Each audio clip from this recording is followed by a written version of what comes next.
When they were gone, Elizabeth, as if intending to exasperate herself as much as possible against Mr. Darcy, chose for her employment the examination of all the letters which Jane had written to her since her being in Kent. They contained no actual complaint, nor was there any revival of past occurrences or any communication of present suffering, but in all, and in almost every line of each, there was a want of that cheerfulness which had been used to characterize her style, and which, proceeding from the serenity of a mind at ease with itself and kindly disposed towards every one, had been scarcely ever clouded. Elizabeth noticed every sentence conveying the idea of uneasiness, with an attention which it had hardly received on the first perusal. Mr. Darcy's shameful boast of what misery he had been able to inflict gave her a keener sense of her sister's sufferings. It was some consolation to think that his visit to Rosings was to end on the day after the next, and, a still greater, that in less than a fortnight she should herself be with Jane again, and enabled to contribute to the recovery of her spirits by all that affection could do. She could not think of Darcy's leaving Kent without remembering that his cousin was to go with him. But Colonel Fitzwilliam had made it clear that he had no intentions at all, and agreeable as he was, she did not mean to be unhappy about him. While settling this point, she was suddenly roused by the sound of the doorbell, and her spirits were a little fluttered by the idea of its being Colonel Fitzwilliam himself, who had once before called late in the evening, and might now come to inquire particularly after her. But this idea was soon banished, and her spirits were very differently affected when, to her utter amazement, she saw Mr. Darcy walk into the room. In a hurried manner he immediately began an inquiry after her health, imputing his visit to a wish of hearing that she were better. She answered him with cold civility. He sat down for a few moments, and then getting up, walked about the room. Elizabeth was surprised, but said not a word. After a silence of several minutes, he came towards her in an agitated manner, and thus began. "In vain I have struggled. It will not do. My feelings will not be repressed. You must allow me to tell you how ardently I admire and love you." Elizabeth's astonishment was beyond expression. She stared, colored, doubted, and was silent. This he considered sufficient encouragement, and the avowal of all that he felt, and had long felt for her, immediately followed. He spoke well, but there were feelings besides those of the heart to be detailed, and he was not more eloquent on the subject of tenderness than of pride. His sense of her inferiority, of its being a degradation, of the family obstacles which had always opposed to inclination, were dwelt on with a warmth which seemed due to the consequence he was wounding, but was very unlikely to recommend his suit. In spite of her deeply rooted dislike, she could not be insensible to the compliment of such a man's affection, and though her intentions did not vary for an instant, she was at first sorry for the pain he was to receive, till, roused to resentment by his subsequent language, she lost all compassion and anger. She tried, however, to compose herself to answer him with patience, when he should have done. He concluded with representing to her the strength of that attachment which, in spite of all his endeavors, he had found impossible to conquer, and with expressing his hope that it would now be rewarded by her acceptance of his hand. As he said this, she could easily see that he had no doubt of a favorable answer. He spoke of apprehension and anxiety, but his countenance expressed real security. Such a circumstance could only exasperate further, and when he ceased, the color rose into her cheeks, and she said, "In such cases as this, it is, I believe, the established mode to express a sense of obligation for the sentiments avowed, however unequally they may be returned. It is natural that obligation should be felt, and if I could feel gratitude, I would now thank you.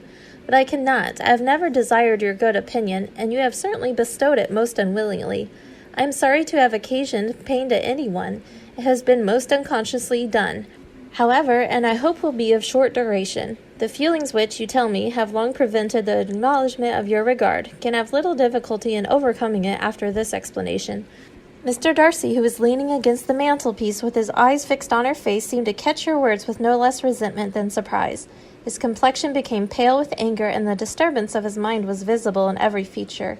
He was struggling for the appearance of composure, and would not open his lips till he believed himself to have attained it. The pause was to Elizabeth's feeling dreadful. At length, with a voice of forced calmness, he said, "And this is all the reply which I am to have the honor of expecting. I might, perhaps, wish to be informed why, with so little endeavor at civility, I am thus rejected, but it is of small importance."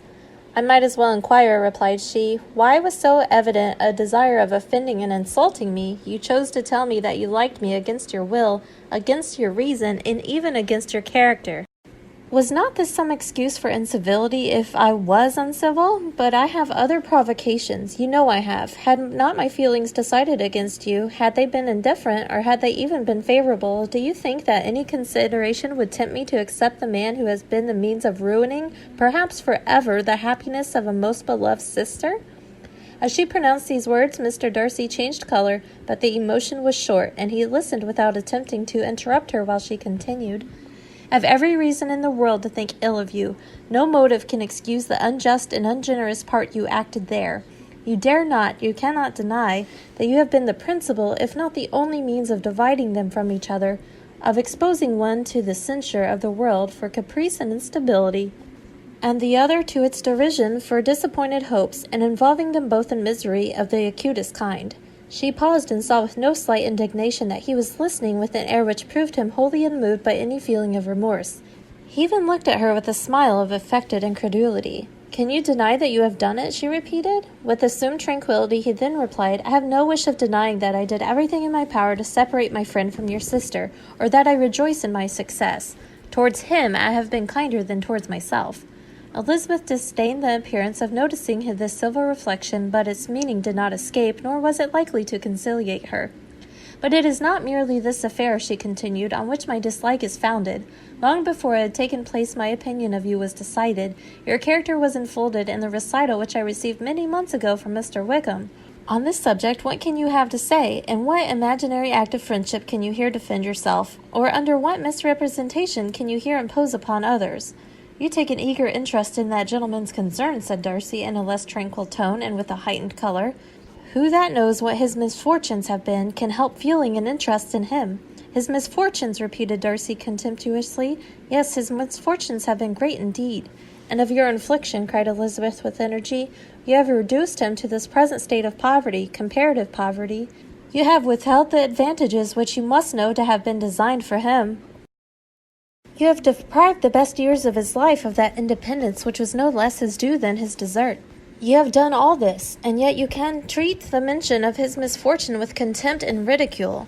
And this," cried Darcy, as he walked with quick steps across the room, "is your opinion of me. This is the estimation in which you hold me. I thank you for explaining it so fully. My faults, according to this calculation, are heavy indeed. But perhaps," added he, stopping in his walk and turning towards her, "these offences might have been overlooked, had not your pride been hurt by my honest confession of the scruples that had long prevented my forming any serious design. These bitter accusations might have been suppressed, had I, with greater policy, concealed my struggles, and flattered you into the belief of my being impelled by unqualified, unalloyed inclination. By reason, by reflection, by everything. But disguise of every sort is my abhorrence, nor am I ashamed of the feelings I related. They were natural and just. Could you expect me to rejoice in the inferiority of your connections, to congratulate myself on the hope of relations whose condition in life is so decidedly beneath my own?" Elizabeth felt herself growing more angry every moment, yet she tried to the utmost to speak with composure when she said, "You are mistaken, Mr. Darcy, if you suppose that the mode of your declaration affected me in any other way than as it spared me the concern which I might have felt in refusing you had you behaved in a more gentlemanlike manner." She saw him start at this, but he said nothing, and she continued, "You could not have made the offer of your hand in any possible way that would have tempted me to accept it." Again his astonishment was obvious, and he looked at her with an expression of mingled incredulity and mortification. She went on, "From the very beginning, from the first moment, I may almost say, of my acquaintance with you, your manners, impressing me with the fullest belief of your arrogance, your conceit, and your selfish disdain of the feelings of others, were such as to form the groundwork of disapprobation on which succeeding events have built so immovable a dislike. And I had not known you a month before I felt that you were the last man in the world whom I could ever be prevailed on to marry. You have said quite enough, madam. I perfectly comprehend your feelings, and have now only to be ashamed of what my own have been. Forgive me for having taken up so much of your time, and accept my best wishes for your health and happiness." And with these words he hastily left the room, and Elizabeth heard him the next moment open the front door and quit the house. The tumult of her mind was now painfully great. She knew not how to support herself, and from actual weakness sat down and cried for half an hour. Her astonishment, as she reflected on what had passed, was increased by every review of it. that she should receive an offer of marriage from Mr. Darcy, that he should have been in love with her for so many months, so much in love as to wish to marry her in spite of all the objections which had made him prevent his friends marrying her sister, and which must appear at least with equal force in its own case, was almost incredible. It was gratifying to have inspired unconsciously so strong an affection, but his pride, his abominable pride, his shameless avowal of what he had done with respect to Jane, his unpardonable assurance in acknowledging, though he could not justify it, in the unfeeling manner in which he had mentioned Mr. Wickham, his cruelty towards whom he had not attempted to deny, soon overcame the pity which the consideration of his attachment had for a moment excited. She continued in very agitated reflections, till the sound of Lady Catherine's carriage made her feel how unequal she was to encounter Charlotte's observation, and hurried her away to her room.